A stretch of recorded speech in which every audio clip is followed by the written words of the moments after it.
అందరికీ నమస్కారం. ఈరోజే పాల్గొన్న మాస ద్వాదశి ఎంతో పవిత్రమైన రోజు, విశిష్టమైన రోజు. ఈ పాల్గొన శుద్ధ ద్వాదశిని నరసింహ ద్వాదశి అని పిలుస్తారు. హిందూ పురాణాలలో ఏకాదశి, ద్వాదశులకు ఎంతో ప్రాముఖ్యత ఉంటుంది. ద్వాదశి రోజు లక్ష్మీనారాయణను పూజించడం వల్ల కోరిన కోరికలు నెరవేరుతాయి. లక్ష్మీ కటాక్షం కలుగుతుంది. ప్రతి పనిలోనూ మీదే విజయం కలుగుతుంది. మరి ద్వాదశి రోజు తప్పకుండా వినాల్సిన ఆ కథ ఏమిటో ఇప్పుడు ఈ వీడియోలో తెలుసుకుందాం. రాక్షసులకు రాజైన హిరణ్యకశిపుడు చాలా కాలం తపస్సు చేసి తను చంపడం ఇతరులకు అసాధ్యమయ్యేలాగా బ్రహ్మచే వరాన్ని పొందాడు.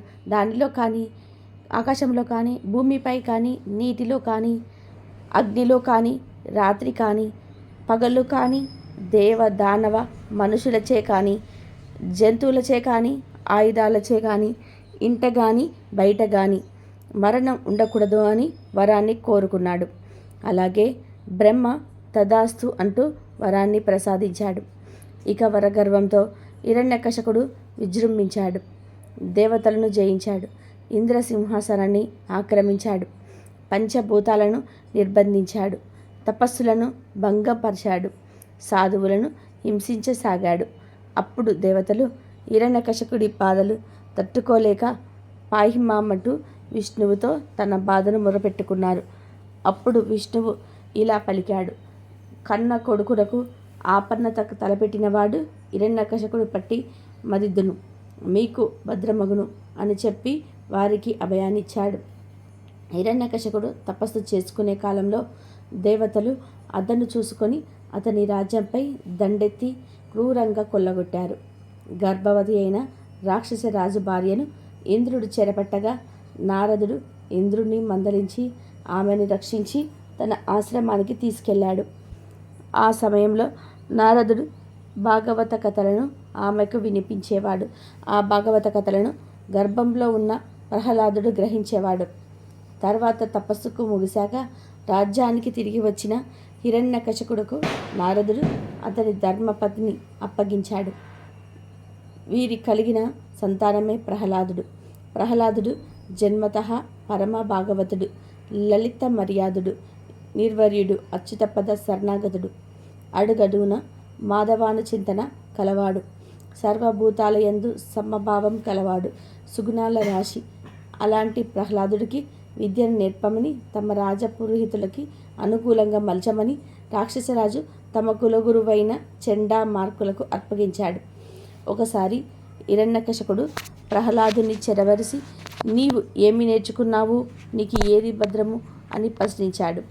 అప్పుడు ప్రహ్లాదుడు ఇలా పలికాడు: సర్వము అతని దివ్య కళామయం అని తలిచి విష్ణువునయందు హృదయం లగ్నం చేయట నేను అని సమాధానం చెప్పాడు.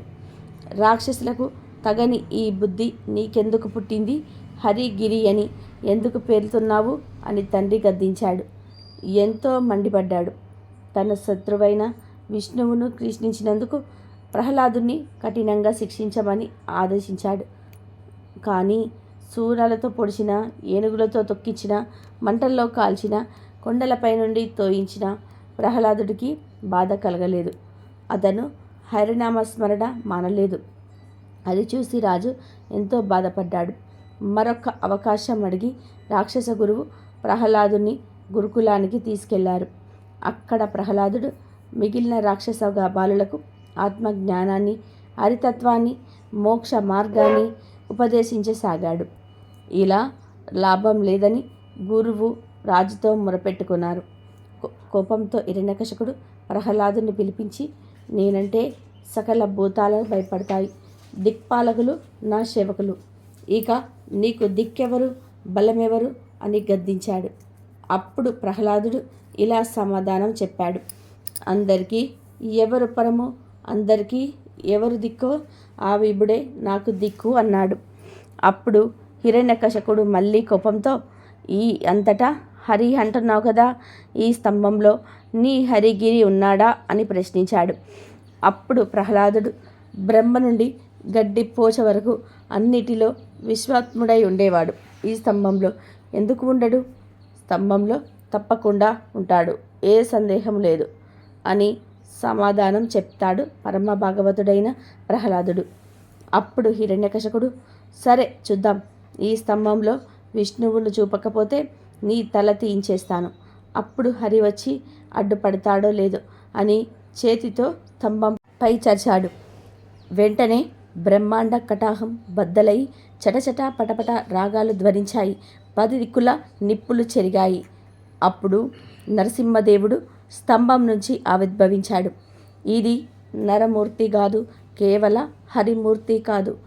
అప్పుడు నరసింహదేవుడు భీకరంగా హిరణ్యకశపుడిని ఒడిసిపెట్టి తన ఒడిలో వేసుకొని వజ్రాల వంటి తన గోర్లతో చీల్చి చెండాడాడు. ఇలా శ్రీహరి మనిషి జంతువు కాక నారసింహుని రూపంలో పగలు రాత్రి కాని సంధ్యాకాలంలో ప్రాణం ఉన్నవి లేనివి అని చెప్పలేని గోళ్లతో ఇంటా బయట కాక గుమ్మంలో, భూమిపైన ఆకాశంలో కాక తన తొడపైన హిరణ్యకశపుని సంహరించాడు. బ్రహ్మవరము వ్యర్థం కాలేదు. ప్రహ్లాదుడి మాట పొల్లు పోలేదు. ద్వాదశి రోజు తప్పకుండా వినాల్సిన ఆ కథేమిటో ఇప్పుడు ఈ వీడియోలో తెలుసుకుందాం. ఈ కథను విన్నంతనే జన్మల దరిద్రాలు తొలగి కోటి జన్మల పుణ్యం వస్తుంది. అదే అంబరీషోపాఖ్యానం. పూర్వం అంబరీషుడు అనే రాజు ఉండేవాడు. అతడు పరమ భాగవతుడు, ద్వాదశి రథుడు. అంబరీషుడు ప్రతి ద్వాదశి రోజు తప్పకుండా వ్రతాన్ని చేస్తూ ఉండేవాడు. ఒక ద్వాదశి నాడు ద్వాదశి గడియలు స్వల్పంగా ఉన్నాయి. అందువల్ల ఆ రోజు పెందరాలనే వ్రతం ముగించి బ్రాహ్మణ సంహారం చేసి సిద్ధంగా ఉన్నాడు. అదే సమయానికి అక్కడకు కోపస్వపుడైన దుర్వాసుడు వచ్చాడు. అంబరీషుడు ఆ మున్ని గౌరవించి ద్వాదశి గడియలో పారాయణ చేయాలని కాబట్టి త్వరగా స్నానంకెళ్ళి రమ్మని కోరాడు. దూర్వాసుడు అందుకు అంగీకరించి సమీపంలో ఉన్న నదికి స్నానానికి వెళ్ళాడు. అంబరీషుడు ఎంతసేపు వేచి ఉన్నా దూర్వాసుడు రాలేదు. ద్వాదశి గడియలు దాబోతున్నాయి. అందుచేత అంబరీషుడు తల్లో తాళ్ళు ఇలా అనుకున్నాడు, ఇంటికొచ్చిన దూర్వాసుని భోజనానికి రమ్మన్నాను. ఆ ముని నదికి స్నానానికి వెళ్ళి ఇంతవరకు రాలేదు. బ్రాహ్మణులకు ఆతిథ్యం ఇస్తానని మాట ఇచ్చి భోజనం పెట్టకూడదు, మహాపాపం. అది గృహస్థునకు ధర్మం కాదు. ఆయన వచ్చే వరకు ఆగి ద్వాదశి గడియలు దాటిపోతాయి, వ్రతభంగం అవుతుంది. ఈ ముని మహా కోప స్వభావం కలవాడు. ఆయన రాకుండా నేను భోంచేస్తే నన్ను శపిస్తాడు. నాకేమీ తోచటం లేదు. బ్రాహ్మణ భోజనాన్ని అతిక్రమించరాదు.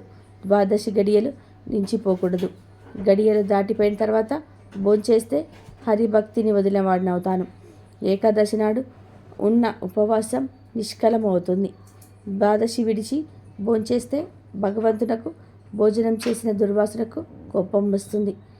అదీ కాక ఈ నియమాన్ని నేను అతిక్రమిస్తే వెనుకటి జన్మయందు చేసిన పుణ్యం లభిస్తుంది, కానీ దాని ప్రాచిత్యం లేదు అని ఆలోచించి బ్రాహ్మణ శాపానికి భయం లేదు. ఆ భయాన్ని శ్రీ మహావిష్ణువే పోగొట్టగలడు. కాబట్టి నేను ద్వాదశి గడియల్లో భోజనం చేయటమే ఉత్తమం. అయిన పెద్దలతో ఆలోచించటం మంచిది అని సర్వజ్ఞులైన కొందరు పండితులు పిలిచి వారితో ఇలా పలికాడు. ఓ పండిత శ్రేష్ఠులారా, నిన్నటి దినమున ఏకాదశి అవటం వల్ల నేను కటిక ఉపవాసం ఉన్నాను. ఈరోజు స్వల్పంగా మాత్రమే ద్వాదశి గడియలు ఉన్నాయి. ద్వాదశి గడియల్లోనే భోజనం చెయ్యాలి. ఇంతలోనే నా ఇంటికి దూర్వాస మహాముని వీచేశాడు. ఆ మహామునిని నేను భోజనానికి ఆహ్వానించాను. అందుకు ఆయన అంగీకరించి నదికి స్నానార్థమై వెళ్ళి ఇంతవరకు రాలేదు. ఇప్పుడు ద్వాదశి గడియలు దాటిపోతున్నాయి. బ్రాహ్మణులు వదిలి ద్వాదశి గడియల్లో భోజనం చేయవచ్చా, లేక వ్రతభంగాన్ని సంహరించి ముని వచ్చే వరకు వేచి ఉండాలా? ఈ రెండిటిలో ఏది ముఖ్యం అయినదో తెలపండి అని కోరాడు. అంతటా ఆ ధర్మజ్ఞులైన పండితులు ధర్మశాస్త్రాలను పరిశోధించి విమర్శ ప్రతి విమర్శలు చేసుకొని దీర్ఘంగా ఆలోచించి ఇలా పలికారు. మహారాజా, సమస్త ప్రాణికోటిల గర్భగృహమందు జఠరాగ్ని రూపంన రహస్యంగా ఉన్న అగ్నిదేవుడు ఆకలిని పుట్టించి ప్రాణులు భుజించిన చతుర్విధ అన్నమును భజనం కావించి దేవేంద్రియాదులకు శక్తిని ఇస్తున్నాడు. ప్రాణవాయువు సహాయంతో జఠరాగ్ని ప్రజ్వరిల్లుతుంది. అది చెలరేగిన సుద్భాగ దప్పిక కలుగుతుంది. ఆ తపము చల్లార్చాలి అంటే అన్నము నీరు పుచ్చుకొని శాంతపరచాలి. శరీరానికి శక్తిని కలగజేసేవాడు అగ్నిదేవుడు. దేవతలందరికంటే అధికుడై దీవపూజ్యుడు అయ్యాడు. ఆ అగ్నిదేవుణ్ణి అందరూ సదా పూజించాలి. గృహస్థు ఇంటికి వచ్చిన అతిథి కడజాతి వాడైనా భోజనం పెడతానని చెప్పి వాడికి పెట్టకుండా తినరాదు. అందులోనూ వేదాంగ విద్యా విశారదుడు, మహాతపశ్శాలి, సదాచార సంపన్నుడైన దుర్వాస మహర్షిని భోజనానికి పిలిచి అతని పెట్టకుండా తాను భోంచేయడం వల్ల మహాపాపాలు కలుగుతాయి. అందువల్ల ఆయుక్షీమం కలుగుతుంది. దూర్వాసుడంతటి వాడిని అవమానం చేస్తే పాపం సంప్రాప్తం అవుతుంది అని విశదపరిచాడు. అంబరీష, పూర్వజన్మలో కించిత్ పాప విశేషం వల్ల నీకు అనర్థం వచ్చింది. నీ బుద్ధిచే దీర్ఘంగా ఆలోచించి నీకు ఎలా అనిపిస్తుందో అలాగే చెయ్యి. ఇక మాకు సెలవు ఇప్పించు అని పండితులు పలికారు. అంతా అంబరీషుడు ఇలా అన్నాడు. ఓ పండరీతోత్తమలారా, నా నిశ్చిత అభిప్రాయాన్ని ఆలకించి వెళ్ళండి. ద్వాదశి నిష్టను వీడవడం కన్నా విప్రశాపం అధికమైనది కాదు. జలపానం చేయడం వల్ల బ్రాహ్మణును అవమానపరచడం కాదు, ద్వాదశిని విడవటం కాదు. అప్పుడు దుర్వాసుడు నన్ను ఎలా నిందిస్తాడు? నిందించడు. మొదట పుణ్యఫలం నశించదు కాబట్టి జలపానం చేసి ఊరుకుంటాను అని వారి ఎదుటే జలపానం చేశాడు. అంబరీషుడు జలపానం చేసిన మరుక్షణమే దూర్వాసుడు స్నాన జపాదులు పూర్తి చేసుకొని అక్కడికి వచ్చాడు. వచ్చిన వెంటనే ఆ ముని మహారోగాకారుడై కళ్ళ వెంట నిప్పులు కక్కుతూ ఇలా అన్నాడు. ఓరి మదాందా, నన్ను భోజనానికి రమ్మని నేను రాకుండానే నువ్వు ఎలా భోంచేశావు? ఎంత దుర్మార్గము, ఎంత నిర్లక్ష్యము, ఎంతటి ధర్మ పరిత్యాగివి! అతిథికి అన్నం పెడతానని ఆశ చూపి పెట్టకుండా తాను తిన్నవాడు మలభక్షకుడు అవుతాడు. అలాంటి అధముడు మరుజన్మలో పురుగై పుడతాడు. నీవు భోజనానికి జలపానం చేశావు, అది భోజనంతో సమానమైనదే. నీవు అతిథిని మరిచి భోజనం చేశావు కాబట్టి నీవు నమ్మకద్రోవి అవుతావే కానీ హరిభక్తుడివి ఎలా కాగలవు? శ్రీహరి బ్రాహ్మను అవమానం సౌమించాడు. నన్ను అవమానించటం శ్రీహరిని అవమానించటమే. నీ వంటి హరినిందాపరుడు మరి ఒక్కడు లేడు. నీవు మహాభక్తుడవని అతి గర్వం కలవాడివై ఉన్నావు. ఆ గర్వంతోనే నీవు నన్ను భోజనానికి ఆహ్వానించి అవమానపరిచి నిర్లక్ష్యంగా జలపానం చేశావు. అంబరీష, నీవు ఎలా పవిత్ర రాజకుటుంబంలో పుట్టినావురా? నీ వంశం కలంకం కాలేదా అని కోపంతో నోటికి వచ్చినట్టు తిట్టాడు. అంబరీషుడు ముని కోపానికి గలగడా వణుకుతూ ముగిలి హస్తాలతో ఇలా అన్నాడు. మహానుభావ, నేను ధర్మహీనుడను. నా అజ్ఞానంచే నేను ఈ కార్యాన్ని చేశాను. నన్ను రక్షించండి. బ్రాహ్మణులకు శాంతి ప్రధానం. నీవు తపోధనులు, దయా దాక్షిణ్యాలు కలవాడు కాబట్టి నన్ను కాపాడండి అని అతని పాదాలపై పడ్డాడు. దయాశీలుడైన దుర్వాసుడు అంబరీషుని తలను తన ఎడమ కాలితో తన్ని, దోషికి శాపం ఇవ్వకుండా ఉండరాదు. నువ్వు మొదటి జన్మలో చెరవరాదు, రెండో జన్మలో తాబేలుగాను, మూడో జన్మలో పందిగాను, నాలుగో జన్మలో సింహంగాను, ఐదో జన్మలో వామనుడిగాను, ఆరవ జన్మలో క్రూరుడుగైన బ్రాహ్మణుడుగాను, ఏడో జన్మలో మూనుడువైన రాజుగాను, ఎనిమిదో జన్మలో రాజ్యం కానీ సింహాసనం కానీ లేనట్టి రాజుగాను, తొమ్మిదో జన్మలో పాషాణ మదస్థుడుగాను, పదో జన్మలో పాపబుద్ధి గల దయలేని బ్రాహ్మణుడుగాను పుట్టుదుగాక అని వెనక ముందు ఆలోచించక శపించాను. ఇంకా కోపం తగ్గినందున మరలా శపించుటకు ఉద్యుక్తుడు అవుతుండగా శ్రీ మహావిష్ణువు బ్రాహ్మణ శాపం వృధా కాకూడదని తన భక్తునికి ఏ అపాయం కలగకుండా ఉండడానికి అంబరీషుని హృదయంలో ప్రవేశించి ఇలా పలికాడు. మునివర్య, అలాగే మీ శాపాల్ని అనుభవిస్తాను అని ప్రాధేయపడ్డాడు. కానీ దుర్వాసుడు ఇంకా కోపం పెంచుకొని శపించబోగా శ్రీమన్నారాయణుడు తన సుదర్శన చక్రాన్ని అడ్డం పెట్టెను. ఆ సుదర్శనం కోటి సూర్య ప్రభలతో అగ్నిజ్వాలలు కక్కుతూ దూర్వాసునిపై పడబోయింది. అంత దూర్వాసుడు ఆ చక్రం తను మసిచేయి తలసి ప్రాణులపై ఆశ కలిగి అక్కడి నుండి బతుకు జీవుడా అని పరుగు పెట్టాడు.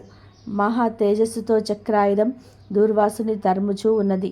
దూర్వాసుడు తన్ను కాపాడమని భూలోకంలో ఉన్న మహాపునులను, దేవలోకానికి వెళ్ళి దేవేంద్రుణ్ణి, బ్రహ్మలోకానికి వెళ్ళి బ్రహ్మదేవుణ్ణి, కైలాసానికి వెళ్ళి పరమేశ్వరుణ్ణి ఎంత ప్రార్థించినా వారు సైతం చక్రాయుధం వానుడిని దుర్వాసుని కాపాడలేకపోయారు. ఆ విధానంగా ముక్కోపి అయిన దుర్వాసుడు భూలోకంలో, మూహర్లోకము, పాతాళ లోకము, సత్యలోకాలకు తిరిగి అన్ని లోకాలలోనూ తన్ను రక్షించేవాడు లేకపోవడం వల్ల వైకుంఠంలో ఉన్న మహావిష్ణువు దగ్గరికి వెళ్ళి ఇలా పలికాడు: వాసుదేవ, జగన్నాథ, శరణాగత రక్షకుడుగా అంకిత, రక్షించుము. నీ భక్తుడైన అంబరీషునకు కీడు చేయదలిచిన నేను బ్రాహ్మణుని కాడు, ముక్కోపినై మహా అపరాధం చేశాను. నీవు బ్రాహ్మణుడైన భృగు మహర్షి నీ రుణంపై తనను సహించావు. ఆ కాలుగుర్తు మేటికి నీ వక్షస్థలమందున్నది. ప్రశాంత మనసుకుడవై అతన్ని రక్షించినట్లై కోపంతో నీ భక్తులకు శాపమిచ్చిన నన్ను కూడా రక్షించుము. శ్రీహరి, నీ చక్రాయుధం నన్ను చంపవస్తున్నది అని దుర్వాసుడు శ్రీమన్నారాయణుని పరిపరి విధాలుగా ప్రార్థించెను. ఆ విధానంగా దూర్వాసుడు అహంకారాన్ని వదిలి తన్నలో ప్రార్థించడం చూసి శ్రీహరి చిరునవ్వు నవ్వి, దూర్వాస, నీ మాటలు యథార్థాలు. నీ వంటి తపోధరుడు నాకు అత్యంత ప్రియుడు. నీవు బ్రాహ్మణ రూపంలో పుట్టిన రుద్రుడవు. నిన్ను చూసిన వారు 3 లోకాల యందు భయపడకుండా ఉంటారా? నేను త్రికరణచే బ్రాహ్మణులకు మాత్రమే ఎట్టి హింస కలిగించను. ప్రతి యుగమందున గో, దేవ, బ్రాహ్మణ, సాధుజనులకు సంబంధించి ఆపదల్లో పోగొట్టడానికి ఆయా పరిస్థితులకు తగిన రూపాన్ని ధరించి దుష్ట శిక్షణ, శిష్ట రక్షణ చేస్తాను. నీవు అకారణంగా అంబరీషుని శపించావు. నేను శత్రువుకైనను మనోవాక్కాయల కూడా కీడు తలపెట్టను. ఈ ప్రపంచమందు కల్లా ప్రాణి సమూహము నా రూపంగానే చూస్తాను. అంబరీషుడు ధర్మయుక్తంగా ప్రజాపాలన చేస్తున్నాడు. కానీ అటువంటి నా భక్తుణ్ణి నీవు అనేక విధాలుగా దూషించావు.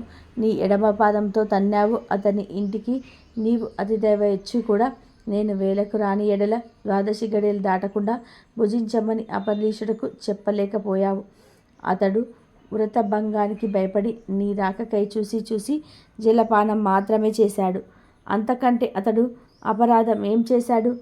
చాతుర్వర్ణాల వారికి భోజన నిషిద్ధం తినాలయందు జలపానం దాహ సాత్వికి పవిత్రతకు చేయదగిందే కదా. జలపానం చేసినంత మాత్రమున నా భక్తుని ద్వేషించి శపించావు. అతడు వ్రతభంగానికి భయపడి జలపానం చేశాడు, కానీ నిన్ను అవమానించుటకు చేయలేదే. నీవు మండిపడుతున్నా బతిమాలి నిన్ను శాంతింపచేయడానికే చూశాడు. ఎంత బ్రతిమాడినా నీవు శాంతించనందున నన్ను శరణు వేడుకున్నాడు. నేనప్పుడు రాజు హృదయంలో ప్రవేశించాను. నీ శాపఫలము 10 జన్మలో అనుభవిస్తానని పలికిన వాడిని నేనే. అతడు నీ వల్ల భరించి నన్ను శరణు వేడాడు, కానీ తన దేహం తాను తెలుసుకునే స్థితిలో లేడు. నీ శాపాన్ని అతను వినలేడు. అంబరీషుడు నా భక్తుల కోటిలో శ్రేష్ఠుడు, నిరపరాధి, దయాశాలి, ధర్మతత్పరుడు. అటువంటి వాడిని అకారణంగా దూషించావు. అతన్ని నిష్కరణంగా శపించావు. విచారించకు. ఆ శాపాన్ని లోకోపకారానికై నేనే అనుభవిస్తాను. అది ఎలా అంటే, నీ శాపంలోని మొదటిది మత్స్య జన్మ.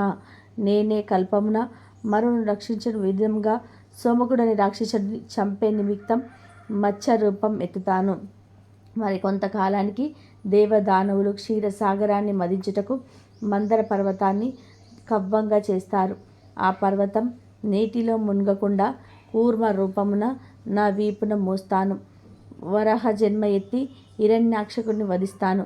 నరసింహ జన్మ ఎత్తి హిరణ్యకశకుడిని చంపి ప్రహ్లాదుని రక్షిస్తాను. బలి చెయ్యి స్వర్గం నుండి ప్రాలదోలబడిన ఇంద్రునకు తిరిగి స్వర్గాన్ని అప్పగించడానికి వామన రూపం ఎత్తి బలి చక్రవర్తిని పాతాళ లోకానికి తొక్కేస్తాను. భూభారాన్ని తగ్గించడానికే క్షత్రియుల చంప బ్రాహ్మణునై జన్మించి భూభారాన్ని తగ్గిస్తాను. లోక కంటకుడైన రావణుని చంపి లోకోపకారం చేయడానికి రఘువంశమున రాముడునై జన్మిస్తాను. తర్వాత యదువంశమునకు కృష్ణుడిగా, కలియుగమున బుద్ధుడిగా, కలియుగాంతమున విష్ణు చిత్తుడను, విప్పుడు ఇంట కలికి అనే పేరుతో జన్మించి గుర్రాన్ని ఎక్కి తిరుగుతూ బ్రహ్మద్వేషులందరినీ మట్టు పెడతాను. నీవు అంబరీషుడికి శాపరూపమునిచ్చిన 10 జన్మలు ఈ విధంగా పూర్తి చేస్తాను. ఈ విధంగా నా దశావతారాలను సదా స్మరించే వారికి సమస్త పాపాలు అరింపచేసి వైకుంఠ ప్రాప్తిని నొసగుతాను. ఇది ముమ్మాటికి తథ్యము. ఓ దుర్వాసముని, నీవు అంబరీషుని సంహరించిన విధానంగా ఆ 10 జన్మలు నాకు సంతోషకరమైనవి. నేను అవతారాలు ఎత్తడం కష్టం కాదు. నీవు తపశ్శాలివి. నీ మాటలకు విలువ ఇవ్వాలి. కాబట్టి అందుకే నేను అంగీకరించాను. బ్రాహ్మణ మాట అసత్యమైతే వారికి గౌరవం ఉండదు. ఇటు భక్తులను కాపాడటం, అతల బ్రాహ్మణుల మాట తప్పకుండా ఉండటం నా కర్తవ్యం. నీవు అంబరీషుని ఎంట పూజ చేయకుండా వచ్చినందుకు అతను ఎంతో బాధపడి బ్రాహ్మణ పరివృతుడై ప్రాయోపవేశం మర్చాడు. ఆ కారణంగా విష్ణు చక్రం నిన్ను బాధించాలి అనుకుంది. ప్రజారక్షణమై రాజధర్మం కానీ ప్రజల పీడనం కాదు. ఒక బ్రాహ్మణుడు దుష్టుడైతే వాని జ్ఞానులకు బ్రాహ్మణులే శిక్షించాలి. ఒక విప్పుడు బావి అయితే మరి ఒక విప్పుడే దండించాలి. ధనుర్బాణాలు ధరించి ముష్కరుడై యుద్ధానికి వచ్చిన బ్రాహ్మణుడు తప్ప మరో ఎవ్వరిని కూడా ఎప్పుడు దండించకూడదు. బ్రాహ్మణ యువకుని దండించుట కంటే పాతకం లేదు. విప్రుని హింసించువాడు, హింసింపచేసేవాడు బ్రాహ్మణ హంతకుడని జ్ఞానశాస్త్రాలు ఘోషిస్తున్నాయి.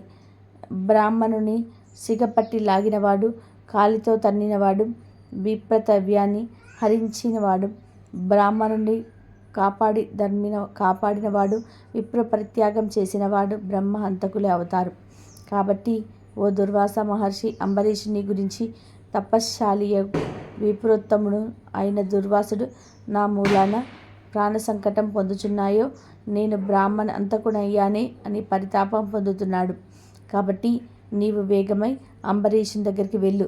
అందువల్ల మీ ఇద్దరికీ శాంతి కలుగుతుంది అని విష్ణువు దుర్వాసుడికి నచ్చచెప్పి అంబరీషుడి వద్దకు పంపాడు. అలా దుర్వాసుడు శ్రీమన్నారాయణుడి దగ్గర సెలవు తీసుకొని తన్ను వెన్నంటి తొక్కుతున్న విష్ణు చక్రమును చూసి భయపడుతూ తిరిగి మళ్ళీ భూలోకానికి వచ్చి అంబరీషుని దగ్గరికి వెళ్ళి, అంబరీష, ధర్మపాలక, నా తప్పు క్షమించి నన్ను రక్షించు.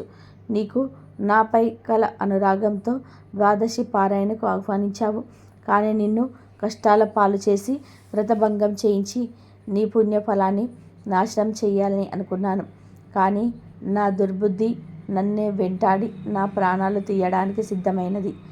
నేను విష్ణువు దగ్గరికి వెళ్ళి ఆ విష్ణు చక్రం వల్ల ఆపద నుండి రక్షించమని ప్రార్థించాను. ఆ పురాణ పురుషుడు నాకు జ్ఞానోపదేశం చేసి నీ వద్దకు వెళ్ళమని చెప్పాడు. కాబట్టి నీవే నాకు శరణ్యం. నేను ఎంతటి తపశ్శాలినైనను, ఎంతనో నిష్టగలవాడనైనను నీ నిష్కలంక భక్తి ముందు ఏవీ పనిచేయలేదు. నన్ను ఈ విపత్తు నుండి కాపాడు అనేక విధాలుగా ప్రార్థించగా అంబరీషుడు శ్రీమన్నారాయణ్ణి ధ్యానించి, ఓ సుదర్శన చక్రమా, నీకివే మా ప్రణామపూర్వక వందనాలు. ఈ దుర్వాస మహాముని తెలిసో తెలియక తొందరపాటుగా ఈ కష్టాలను కొని తెచ్చుకున్నాడు. అయినా ఇతడు బ్రాహ్మణుడు కాబట్టి ఇతన్ని చంపకూడదు. ఒకవేళ నీ కర్తవ్యాన్ని నిర్వహించాలి అనుకుంటున్నావేమో, ముందు నన్ను చంపి తర్వాత దుర్వాసుని చంపు. నీవు శ్రీమన్నారాయణుడు అయినవి, నేను ఆ శ్రీమన్నారాయణుడి భక్తుడను. నాకు ఆ శ్రీమన్నారాయణుడే నిలవేలుపు దైవము. నీవు శ్రీహరి చేతిలో నుండి అనేక యుద్ధాలను, అనేక మంది లోకకంటకులను చంపితివి. కానీ శరణు కోరిన వారిని ఇంతవరకు చంపలేదు. అందువల్లే ఈ దుర్వాసుడు ముల్లోకాలను తిరిగినా ఇతని వెంటాడుతూనే ఉన్నావు, కానీ చంపడం లేదు. దేవా, సురాసురాది భూతకోటి అన్నీ ఒక్కటిగా ఏర్పడినను నిన్నేమి చేయజాలను. నీ శక్తికి ఏ విధమైన అడ్డు లేదు. ఈ విషయం లోకమంతటికీ తెలుసును. అయినా మునిపుంగవునికి ఏ అపాయము కలగకుండా రక్షించమని ప్రార్థిస్తున్నాను. నీ యందు ఆ శ్రీమన్నారాయణ శక్తి ఇమిడి ఉన్నది. నిన్ను వేడుకుంటున్న నన్ను శరణ వేడిన ఈ దుర్వాసుని రక్షించుము అని అనేక విధాలుగా స్తుతించటం వల్ల ఆది రౌద్రాకారంతో నిప్పులు గక్కుతున్న విష్ణు చక్రాయుధం అంబరీషుడి ప్రార్థనకు సాధించి, ఓ భక్తకైశ్వర అంబరీష, నీ భక్తికి పరీక్షించడానికే ఈ విధంగా చేశాను కానీ వేరేలా కాదు. అత్యంత దుర్మార్గులు, మహాపరాక్రమంతులైన మధు కైటములను దేవతలందరూ ఏకమై కూడా చంపజాలని మూర్ఖులను నేను దుర్మార్గం నీకు తెలుసు కదా. ఈ లోకంలో దుష్ట శిక్షణ, శిష్ట రక్షణకై శ్రీహరి నన్ను వినియోగించి ముల్లోకాలయందు ధర్మాన్ని స్థాపిస్తూ ఉంటాడు. ఇది అందరికీ తెలిసిన విషయమే. ముక్కోపి అయిన దుర్వాసుడు నీపై పగమూని నీ వ్రతాన్ని నాశనం చేసి నానా ఇక్కట్లు పెట్టాలని కన్ను ఎర్ర చేసి నీ మీద చూపిన రౌద్రాన్ని నేను తిలకించాను. నిరపరాధియగు నిన్ను రక్షించి ఈ ముని గర్వం అణిచాలని తరుముతున్నాను. ఇతడు కూడా సామాన్యుడు కాదు. ఇతను రుద్రాంశ సంభూతుడు, బ్రహ్మ తేజస్సు కలవాడు, మహా తపశ్శాలి. రుద్రతేజము భూలోక వాసులకని చంపగలడు కానీ శక్తిలో నాకంటే ఎక్కువేమీ కాదు. సృష్టికర్త అయిన బ్రహ్మ తేజస్సు కంటే, కైలాసపదియగు మహేశ్వరి తేజస్సు కంటే ఎక్కువైన శ్రీహర్షు తేజస్సుతో నిండి ఉన్న నాతో రుద్ర తేజస్సు గల దూర్వాసుడు కానీ, క్షత్రియ తేజస్సు గల నీవు కానీ ఎదురుతూగరు, నన్ను ఎదుర్కోలేరు. తనకన్నా ఎదుటివారు బలవంతుడై ఉన్నప్పుడు అతనితో సంధి చేసుకోవడం ఉత్తమం. ఈ నీతిని ఆచరించేవారు ఎటువంటి విపత్తులనైనా తప్పించుకోగలరు. ఇంతవరకు జరిగిందంతా విస్మరించి సరళతరై వచ్చిన ఆ దుర్వాసుని గౌరవించి నీ ధర్మం నీవు నిర్వహించమని చక్రాయుధం పలికింది. అంబరీషుడు ఆ మాటలు విని, నేను దేవ, గో, బ్రాహ్మణాదులయందు స్త్రీలయందు గౌరవం కలవాడిని. నా రాజ్యంలో సర్వజనులు సుఖంగా ఉండాలని అభిలాష కలవాడిని. శరణు కోడిన ఈ దుర్వాసుని నన్ను కరుణించి రక్షించుము. వేల కొలది అగ్నిదేవతలు, కోట్ల కొద్ది సూర్యమండలాలు ఏకమైన నీ శక్తికి తేజస్సుకి సాటిరావు. నీవు అలాంటి తేజోరాశివి. మహావిష్ణువు లోక నిందితుడపై, లోక కంటకుడపై, దేవ, గో, బ్రాహ్మణ హింసాపరులపై నిన్ను ప్రయోగించి వారిని శిక్షించి తన కుక్షి అందున్న 14 లోకాలను కంటికి రెప్పవలె కాపాడుతున్నాడు. కాబట్టి నీకు ఇవే మా మనస్పూర్వక నమస్తుతులు అని పలికి చక్రాయుధపు పాదాలపై పడ్డాడు అపరిషుడు. అంతటా సుదర్శన చక్రం అంబరీషుని లేవదీసి గాఢాలింగన మార్చి, అంబరీష, నీ నిష్కలంక భక్తికి మెచ్చాను. విష్ణు స్తోత్రమును 3 కాలాలయందు ఎవరు పఠిస్తారో, ఎవరు దాన ధర్మాలతో పుణ్యఫలమును వృద్ధి చేసుకుంటారో, ఎవరు పొరులను హింసించక, పరధర్మమునకు ఆశపడక, పరస్త్రీలను చెరపెట్టక, గోహత్య, బ్రాహ్మణ హత్య, శిశు హత్య మహాపాతకాలను చేయకూడదో అట్టి వారి కష్టాలు నశించి ఇహమందు పరమందు సర్వ సౌఖ్యాలతో తులతూగుతారు. కాబట్టి నిన్ను దుర్వాసుని రక్షిస్తున్నాను. నీ ద్వాదశి వ్రతం ప్రభావం చాలా గొప్పది.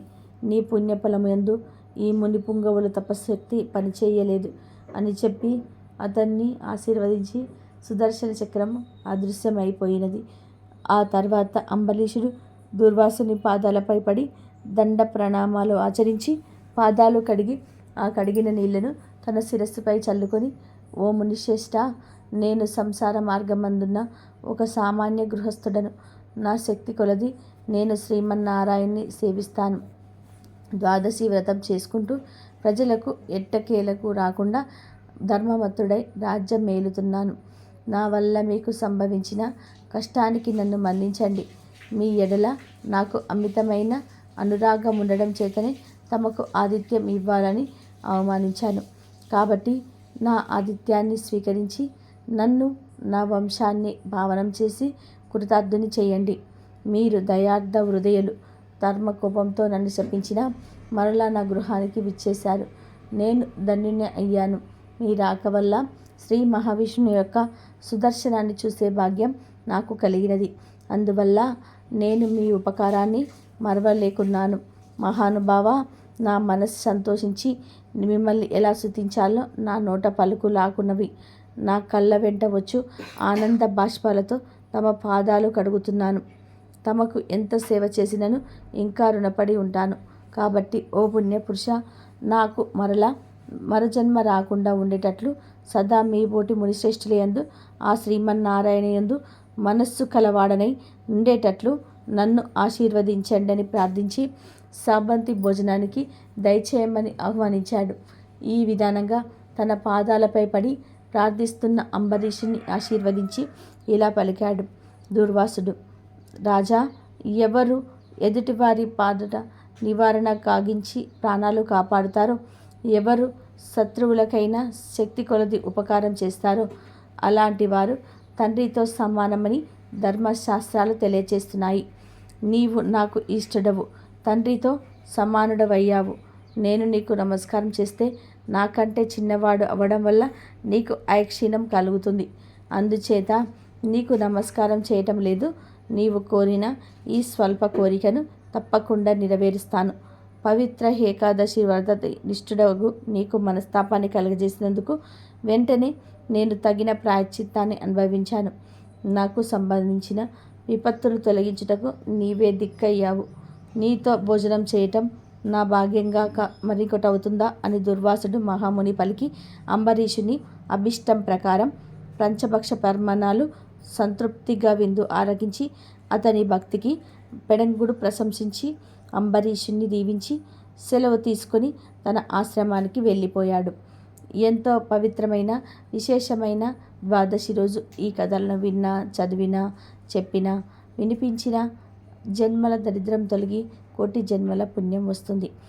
సకల శుభాలు కలుగుతాయి. ఓం నమో నారాయణాయ. ఓం నమ శివాయ. ఓం శ్రీ లక్ష్మీ నమః.